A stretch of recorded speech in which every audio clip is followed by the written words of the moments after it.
Assalamualaikum, good morning.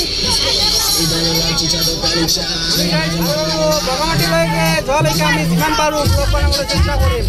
আপোনালোকে ভালদৰে চাই থাকিব যাই আছো। কেনে লাগি আছে? সঁচা?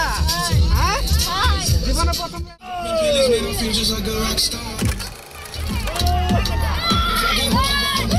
ইমান ৰাতিপুৱা আমি আৰু যাত্ৰা আৰম্ভ কৰিলোঁ বগামাটিলৈ।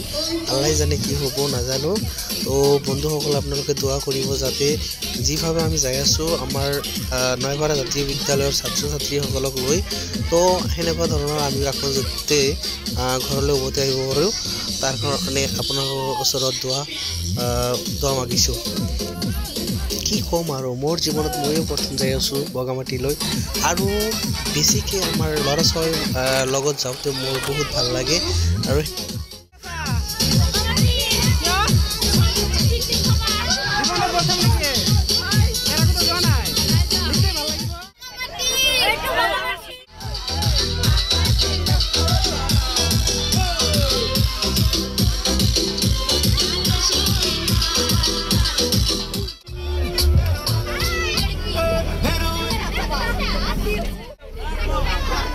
ফাইনেলি আমি প্ৰায় গুৱাহাটী পালোঁৱে। তো আৰু যাই আমি কি এটা জেম্পত ফাঁচি গ'লোঁ। কিমান সময় বা লাগে? আৰু বেছি সময় নালাগে দে। জেম্পটো এৰাৰ পিছতে আমি ফাইনেলি কি শৰাইঘাট ব্ৰিজ পাৰ হৈ আছোঁ। তো আমাৰ ল'ৰা ছোৱালীবিলাকে শৰাইঘাট ব্ৰিজ এতিয়ালৈকে দেখা নাছিল, তো আজি দেখি কিনে বহুত ভাল লাগিছে। এনেকৈ যাই ফাইনেলি বগামাটি ৰেফটিং বোট। আমাৰ ল'ৰা ছোৱালীকেইটা শিক্ষক শিক্ষয়িত্ৰীৰ লগত উঠিছে, আৰু লগত উঠি কিনে এইটো পাৰৰ পৰা সেইটো পাৰলৈ লৈ যাই আছে। আমি ইয়াৰ পিছত যাম দে।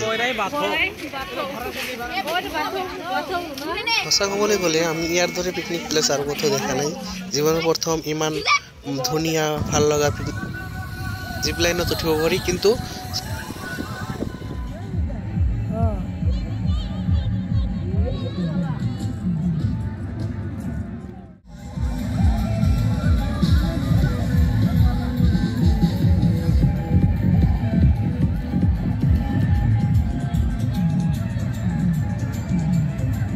আমি শুনা মতে গম পাইছোঁ যে যিটো ঝৰ্ণা দেখি আছোঁ, সেই ঝৰ্ণাটো বা নদীটো আমি শুনা পাইছোঁ যে ভূটানৰ পৰা বৈ আহিছে। জিপ লাইনত যাই আছে। মজা।